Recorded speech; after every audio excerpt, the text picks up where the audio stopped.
Yeah, don't run now. Pennywise is back, and Welcome to Derry did not come to play games. Episode 2 is even crazier than the first episode. And in my opinion, these two first episodes already raised the bar for TV horror. Nightmare on Elm Street meets Stranger Things. And this evening, we're going to discuss all of it. But before we do that, I appreciate all of you for watching, and if you're new to Real Enigmas and Theories, welcome. This episode will contain spoilers for Welcome to Derry Episode 2. So without further ado, let's cook. Before we get started, did any of you notice Andy Muschietti taking shots at Ezra Miller in the first episode? Yeah, he had Teddy's father pick up that Flash comic and toss it. You know Muschietti directed the Flash film, and Ezra Miller didn't make it easy on him. Then I saw this on Twitter and about fell out my chair. Anyway, I thought this episode was starting off with a recap, but it was actually young Wingstop eating the kids from Lily's perspective. And I'm glad we got those extra perspectives, because now young Wingstop might be able to use those extra angles in his new music video. You know he just dropped an album called We Eatin' Over Here. He got some features on there too, from Gladys, Mr. Crockett, and a couple of OGs like Freddy Krueger and Chucky. Holler at Pennywise for the booking.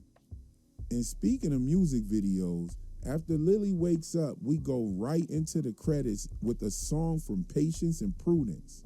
And the title credits are done in the same artwork as most of their album and promotional materials, a style that was very common back then. The change from the theater scene to this song gives even more of a creepy, uneasy vibe to the show. And the town of Derry being captured in this way is brilliant. Imagine Pennywise in his lair rocking this song, dancing by itself. The artwork starts off normal and pleasant with a shot of that Paul Bunyan statue, and it gets darker with each image as we zoom out. We get all kinds of shots, like a family outside of that well house that leads to its lair. And I wonder if this represents the family that picked up Maddie. They did have an older girl and a younger boy child.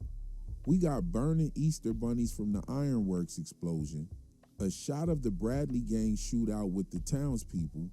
I hope you didn't think little Georgie was the first one to get got by the sewer drain. A teacher showing a nuclear explosion on the projector screen with the Bert the Turtle vibes with children under their desks, which was the duck and cover propaganda back then. I mean, what is a desk during a nuclear explosion supposed to do? You might as well pull a sheet over your head. And we've got a crazy scene to talk about with Ronnie pulling a sheet over her head. There's a shot of a group of boys with one girl taking a dip, and it kind of reminds me of the Losers Club. And you know we got that scene from the book that we don't talk about. But I will spend a few minutes talking about this shot on Juniper Hill, with the happy-ass nurse and doctor about to perform a frontal lobe lobotomy on a young boy. From the 1930s to the 1960s, Maine state hospitals Augusta and Bangor followed the national trend of lobotomies to control mental illness. Doctors used crude methods like the transorbital ice pick lobotomy, pushing a metal rod through the eye socket to sever parts of the brain's frontal lobe. It was cheap, fast, and performed on patients who were often poor, institutionalized, and considered unmanageable, or even labeled as queer. The promise was healing, but the result was a docile, silent victim of medical malpractice. By the 1970s, lawsuits, exposés, and the rise of new ways to chemically lobotomize patients ended that practice. And it took them until 1979 to formally ban psychosurgery on minors. And that closed one of the darkest chapters in medical history. Stephen King grew up looking at that facility in the distance every day.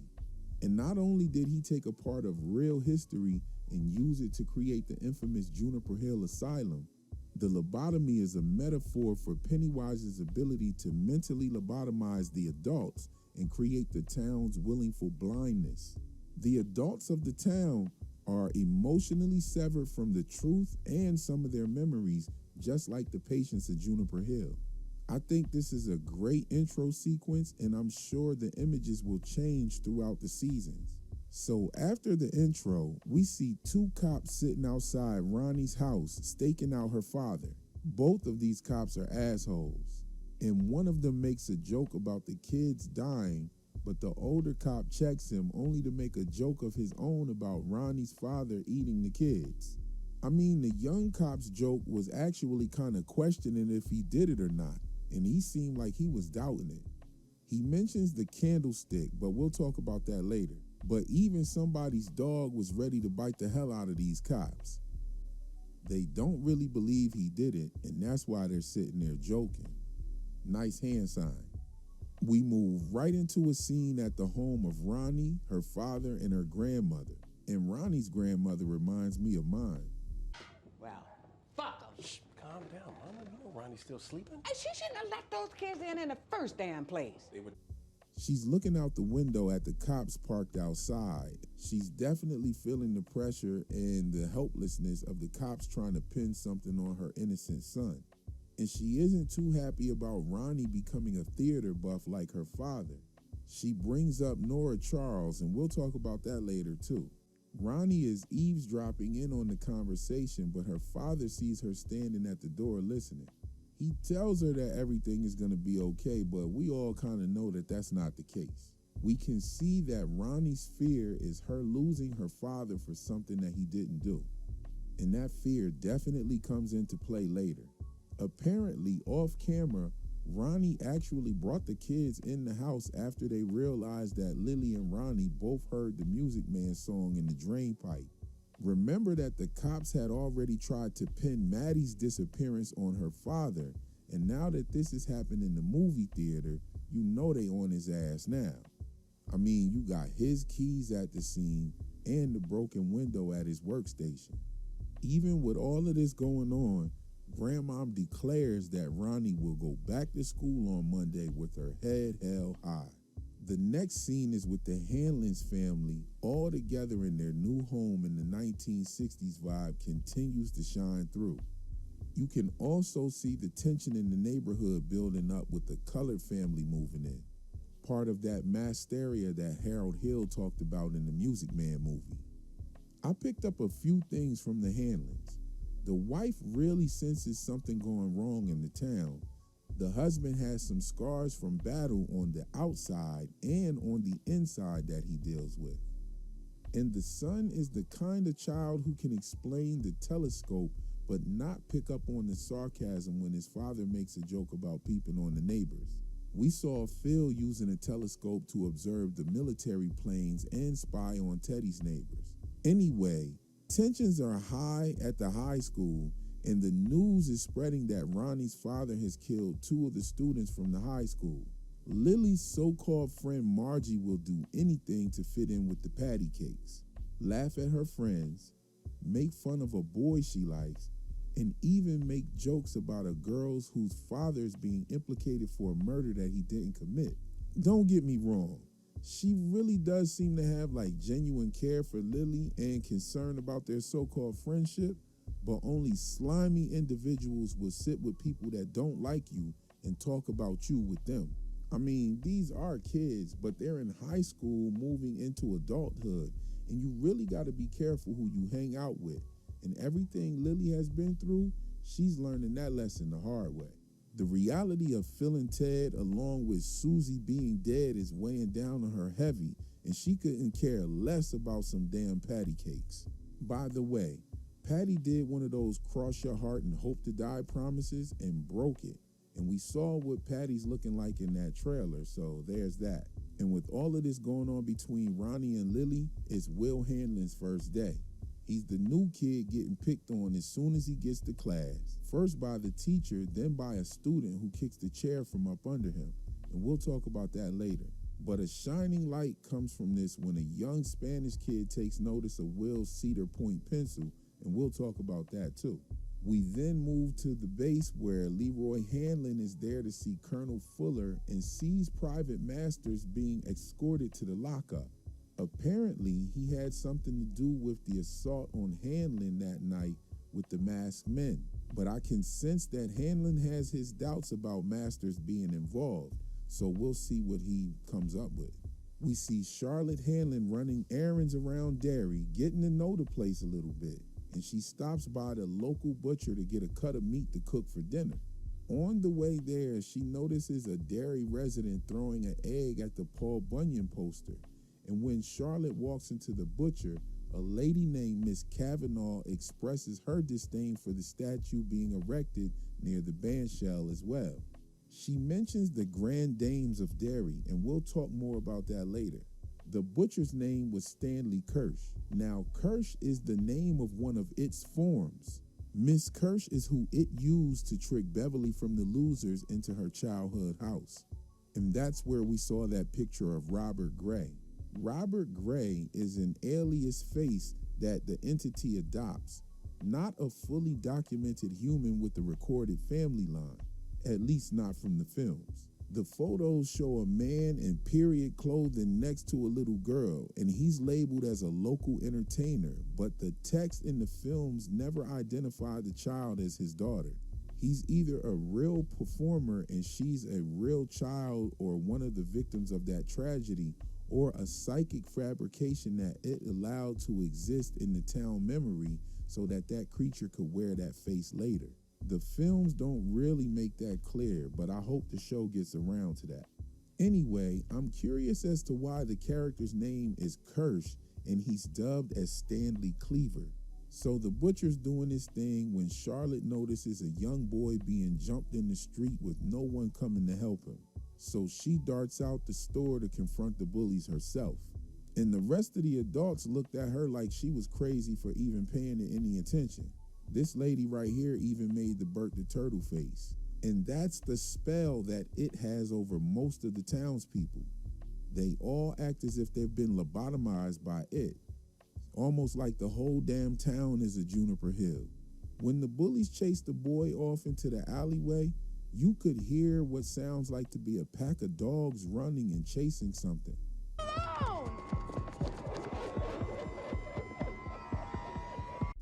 Later on that evening at dinner, Charlotte calls the boys dogs, and I'm wondering if what we heard was the same thing that she heard. So she was at the dinner table telling her family about the situation that happened. Long story short, she asked Will if he had been bullied that day, and he said no before asking to be excused. Leroy and Charlotte get into a little spat, and Leroy mentions Shreveports and indicates that Charlotte may have been an activist back there. He mentions a brick being thrown through their window, her making signs and sitting in places where she wasn't wanted. It kind of made me think back to the Paul Bunyan statue with the people protesting, the dogs barking at the cop, and her hearing the dogs, which could be a nod to dogs historically being sicked on activists. Now, this is where the episode gets crazy. I mean, this has got to be one of the craziest scenes ever in TV history, straight up. And I kind of feel like that's what they were shooting for with this one. Now, I said earlier that ducking under a desk during a nuclear explosion would do nothing, and you might as well put a sheet over your head. Scratch that. Don't do that shit. This scene was definitely on some Freddy Krueger type vibes. Everything from the lighting to the shit going on in the bedroom. Ronnie's in her bed listening to her grandmother and father talk about the cops harassing the family. She looks over at her mother's wedding picture and pulls the sheet over her head in frustration of the helplessness that her family's feeling. Next thing you know, a heartbeat starts coming from her mattress, and Ronnie tries to pull the sheets down, but it starts morphing into the inside of a placenta while her bed starts to fill up with amniotic fluid, water, and blood. Ronnie ends up totally submerged inside a demonic womb while kicking and screaming, trying to fight her way out of this nightmare. She claws her way out of the sack and flops out on the floor like young Wingstop did in the car. But it's not over yet. Ronnie turns around and looks at the bed just to see that she fought her way out of a giant stomach laying in the middle of her bed. Then her mother's head pops out of the pillow and the veil blows back, and she starts talking about how she died giving birth to Ronnie. Then the headboard turns into her arms and reaches out for Ronnie and says this. I wanted what's to hold my baby. And you killed me. Her mom blames Ronnie for what happened to the kids and that her father is going to be blamed and executed, and that's Ronnie's fault too. When Ronnie's mom said that her father was going to fry, she turns into beef jerky, and that hole that Ronnie fell out of turns into a mouth with 1,000 teeth with the umbilical cord coming out of it that's attached to Ronnie. Then the mom says, "Come to mommy," like some Freddy Krueger type shit, and the stomach starts sucking up the umbilical cord like a piece of spaghetti. The belly was looking like the plant from the Little Shop of Horrors. And the bed frame even morphed into some legs, yo. This shit was crazy. As Ronnie gets closer, she looked into the mouth and saw the eyes of Pennywise and started biting through the umbilical cord to get free. And she does it, and then she slides away, kicking off the bed. But her mom gets up with the bones cracking and body twisting, and she runs over to Ronnie and screams, looking like a live piece of beef jerky. And I'm definitely gonna say what everybody is thinking. That water and placenta juice gave Ronnie a straight up Jerry curl. I mean, first they're about to take your daddy away. Now Pennywise got your mom doing Bikram yoga poses in a wedding dress. Ronnie starts screaming and her dad runs in there to help her, and the afro goes right back to normal. And I'm telling you right now, I would never sleep in that bed, room, or house ever again. I'm done. That scene kind of had me wondering if Ronnie had fell asleep or this was a vision that was brought right into her room like that. And this was the sickest way possible to let us know about what happened to Ronnie's mother. I mean, we heard about what happened to Lily's father via her telling a story during a damn flashback. Because with him dying in the pickling plant, they could have really shown us the incident, but what we saw with Ronnie was symbolic, and it was way more creative than them just telling us flat out. We did get the little lame story from Lily about what happened to her father, but that definitely doesn't stop them from highlighting what happened to him in another crazy scene that we'll talk about in a minute. And giving us both of these scenes in the same episode added so much to the background of both of these characters in a way that turns a tragic event into the story's perfect opportunity to display its abilities in the most horrific way possible. I'm telling you right now, this is a big episode. The rebirthing symbolism is recurring and it's crazier each time. And this right here is a scene that people are definitely going to be talking about. So we move to a scene at the Falcon Tavern, and Dick Halloran is with a couple of his buddies drinking and telling lies and shit. Apparently, the higher-ups have been interviewing all of the soldiers about what happened to Leroy Hanlon. Halloran tells his buddies that he wasn't interviewed at all because he's got special privileges and goes on secret spy mission. They didn't believe him until they arrived at the base late and drunk, and Halloran flexed his privilege by gaining them passage back onto the base. The bartender is dressed like a can of Budweiser, and after a random man playing the bagpipes walks by, we get to see Police Chief Bowers sitting down at the bar. No doubt he's the grandfather of the bully Henry Bowers of the Losers Club. So while he's sitting there, he's confronted with pressure from a councilman to make an arrest on Ronnie's dad after the killing of the kids in the theater. He tries to play it by the book because he doesn't really have no evidence that homie was there. But, they threaten him like, hey, we'll get another police chief later on the next election if you don't do what's right, even though that shit ain't right. I thought that this transition was shot pretty dope with the cracks in the ground matching the stream in the woods, and we get a glimpse of what Halloran's secret mission is. And judging by this, no doubt he's using his shining abilities to locate something that they're digging for in this operation. We see some local native guys are watching the military from a distance, and we see that Fuller is watching their asses too. Pause. You almost... Oh, pause. God damn. I quit, though. I quit. That was crazy. No, it was crazy. That was crazy, crazy. bro. But what are you talking about? This is a talk crazy. show. We have a live audience, and you wilding in here, bro. Listen. Breast. This right here wraps around the same vibe that Phil was giving off with his suspicions about what the military was doing in the area. So if a young high schooler and a local native are skeptical of the military's presence, I'm sure that others are too. You couple that with protests happening in the town with the Paul Bunyan statue, missing children, docile adult, and literal scapegoats, what you got is a proper mix of fear and emotion for it to exploit indiscriminately.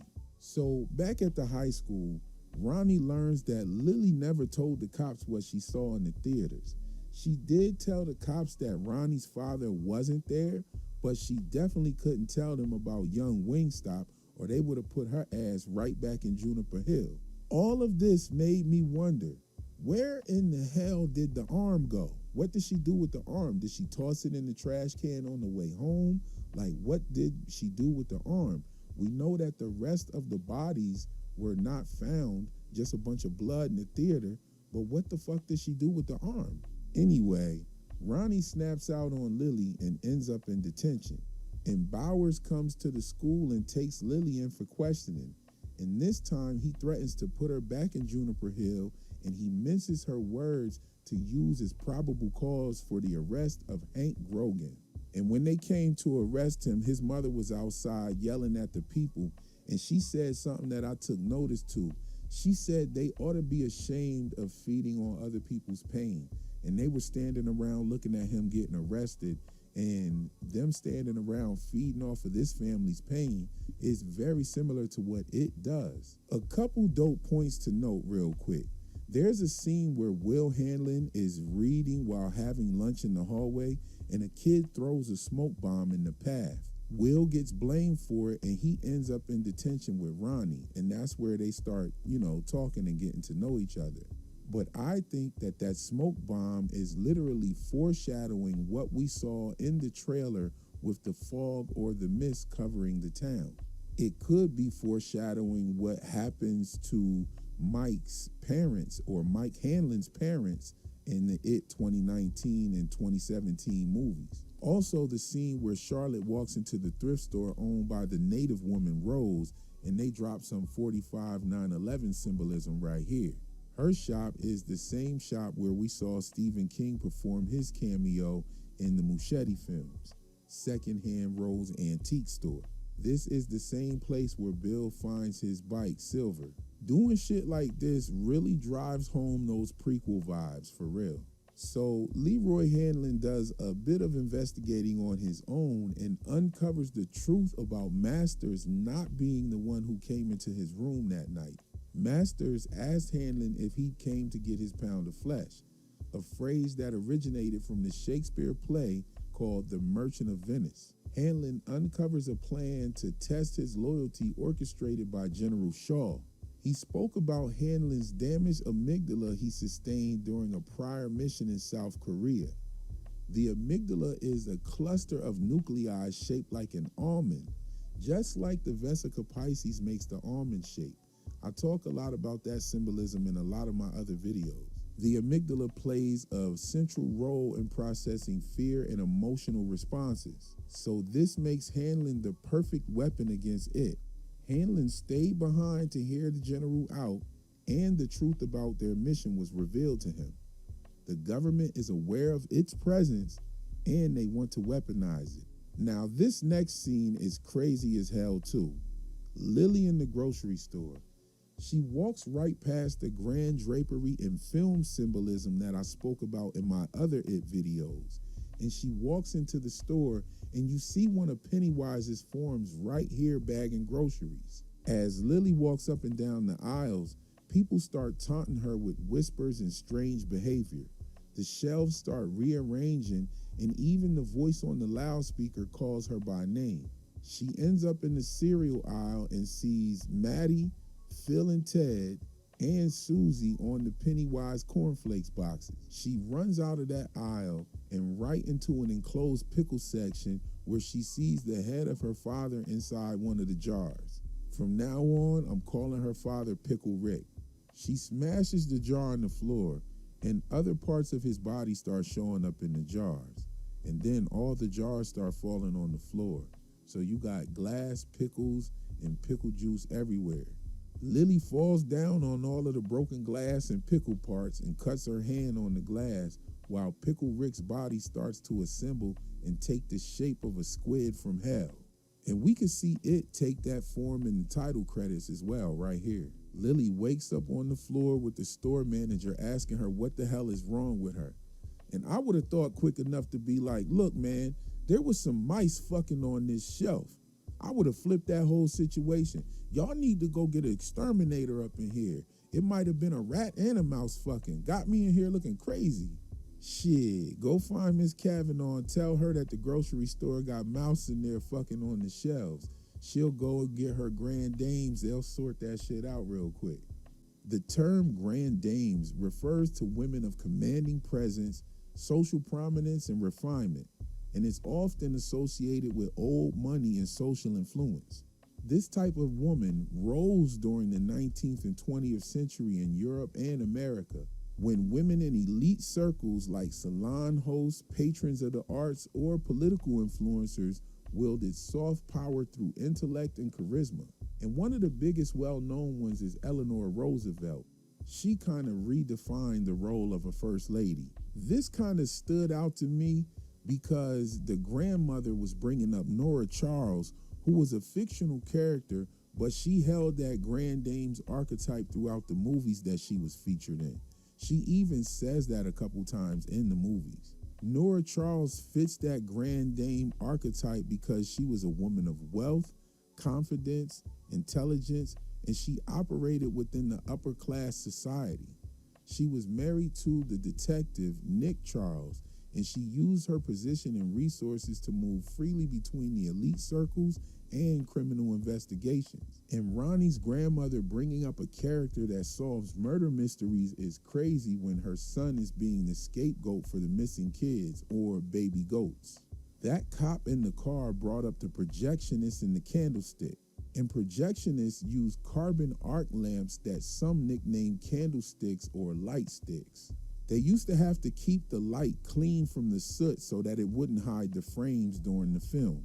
Hank Grogan, the projectionist, stands as the perfect embodiment for the initiate turned scapegoat, the so-called black man, the unseen bearer of light and hidden in the booth. I mean, the movie plays and nobody sees him. And he tends the sacred flame that gives the town its moving pictures.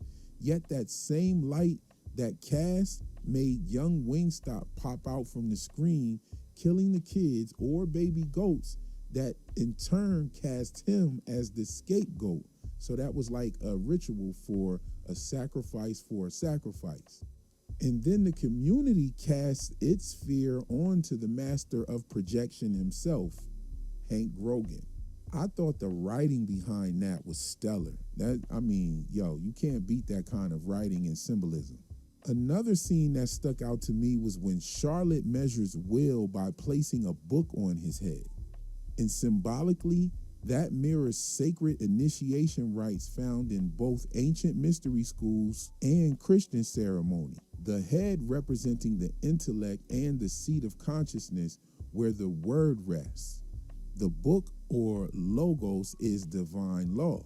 And this rite of passage is what marked Will's transformation from innocence towards knowledge. In early Ethiopian and Coptic ordination, a priest's head was touched with a scripture to signify the reception of divine wisdom.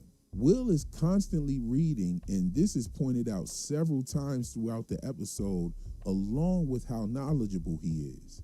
And from an esoteric and Masonic lens, the book balanced atop of the boy's head is an initiate standing beneath the volume of sacred law. The wall marked behind him draws a record of his height. And right before she tells him to get up so she can measure him, she says that a boy should stand tall and be measured by their kindness. Now, when she said this, she was fired up about the behaviors of those bullies jumping that boy, and she had just asked Will, did anything like that happen to him that day? So the mother is not just merely measuring her son, she's crowning him with knowledge and aligning him with the word. And she's also recording his passage into the light of understanding. She also uses a pencil to mark his height on the wall. And Will's pencil was something else that was highlighted twice in this episode when his new friend took notice of the brand, Cedar Point. Now, if you've heard any of my other videos on the show, you know that I've been talking about the logging industry and its effect on the Native Americans and everything. And the General Cedar Point pencil is a direct descendant of the American logging boom that shaped the nation's industrial identity. When Oscar Weisenborn founded the General Pencil Company in 1889, he relied on the logging networks to feed his New Jersey factory. Now, on a symbolic level, logging cuts down trees while writing resurrects those trees. Pencils become the wand of information, and the paper is also made from trees, and it becomes the vessel that channels human thoughts. So there's a silent handshake between the logger, the machinist, and the writer. And Will is somebody who has been extracting these human thoughts from the books that he reads. Him reading a lot, his pencils, was highlighted several times throughout this episode. And there's something else that I noticed, and if you're familiar with my work, I talk about these esoteric symbols being used throughout all of the TV shows and the connections between them. There's another new HBO show called The Chair Company, and there's a character named Will who fell while sitting down in the chair, just like Will fell in his chair when he went to class.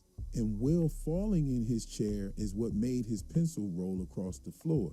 Now, there's a scene in the Chair Company's first episode where Will is at a restaurant with his wife and kids, and he makes a big to-do about a half-eaten deviled egg.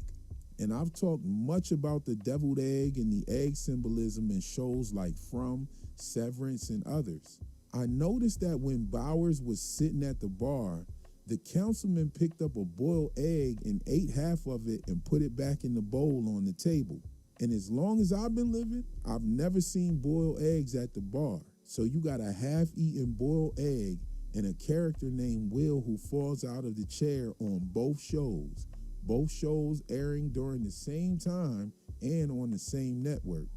Anyway, Major Hanlon's intuition is peaked, and the military had a plan the whole time to use him for his extraordinary ability. It's going to be dope to see it encounter someone who has no fear with an excellent perception backed by armed soldiers, a power-hungry general with a psychic mind reader. Oh yeah, and at the end of that episode, they found something in that dirt. It was the Bradley gang's car. And now that they've been able to pull that up out the ground, they know Halloran isn't playing around about his abilities. So there it is, a dope recap and the esoteric breakdown for the win. And if you like this video and you want to see the channel grow, go ahead and tap that screen for me a few times by liking, sharing, hyping, and jumping down in the comment section to get the conversation started. And if you're not subscribed yet, hopefully this will be the video to make you do it. That's all for my video. I'll catch you in the next one.